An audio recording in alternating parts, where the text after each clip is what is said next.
ప్రతివాడును పై అధికారులకు లోబడి ఉండవలెను.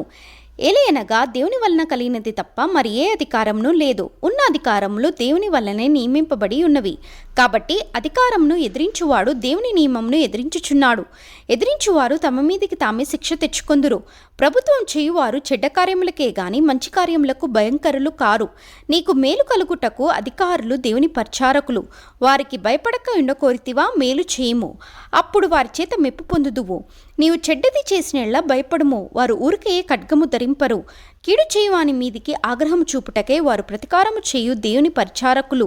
కాబట్టి ఆగ్రహ భయమును బట్టి మాత్రం కాక మనస్సాక్షిని బట్టి లోబడి ఉండట ఆవశ్యకము. ఏలయనగా వారు దేవుని సేవకులయ్యుండి ఎల్లప్పుడూ ఈ సేవ యందే పని కలిగి ఉందురు. ఇందుకే కదా మీరు పన్ను కూడా చెల్లించుచున్నారు. కాబట్టి ఎవనికి పన్నో వానికి పన్నును, ఎవనికి సుంకమో వానికి సుంకము చెల్లించుడి. ఎవని ఎడల భయముండవలను వాని ఎడల భయమును, ఎవని ఎడల సన్మానముండవలను వాని ఎడల సన్మానము కలిగి ఉండి అందరికిని వారి వారి రుణములను తీర్చుడి. ఒకరినొకడు ప్రేమించుట విషయంలో తప్ప మరేమియూ ఎవనికి అచ్చి ఉండవద్దు. పొరుగువానిని ప్రేమించువాడే ధర్మశాస్త్రము నెరవేర్చినవాడు.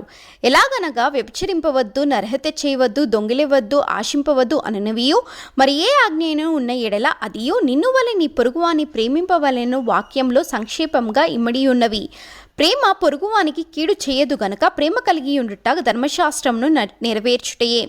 మరియు మీరు కాలము నెరిగి నిద్ర మేలుకొని వేళ అయినదని తెలుసుకుని అలాగు చెయ్యుడి. మనము విశ్వాసమైనప్పటి కంటే ఇప్పుడు రక్షణ మనకు మరీ సమీపంగా ఉన్నది.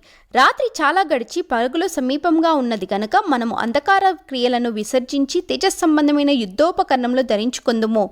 అల్లరితో కూడిన ఆటపాట్లైనను మత్తైనను లేకయు, కామ విలాసములైనను పోకిరి చేష్టలైనను లేకయు, కలహమైనను మత్సరమైనను లేకయు పగటి యందు నడుచుకున్నట్టుగా మర్యాదగా నడుచుకుందుము. మెట్టుకు ప్రభు అయిన యేసుక్రీస్తును ధరించుకున్న వారై శరీరేచ్ఛలను నెరవేర్చుకున్నటకు శరీర విషయమై ఆలోచన చేసుకొనకుడి.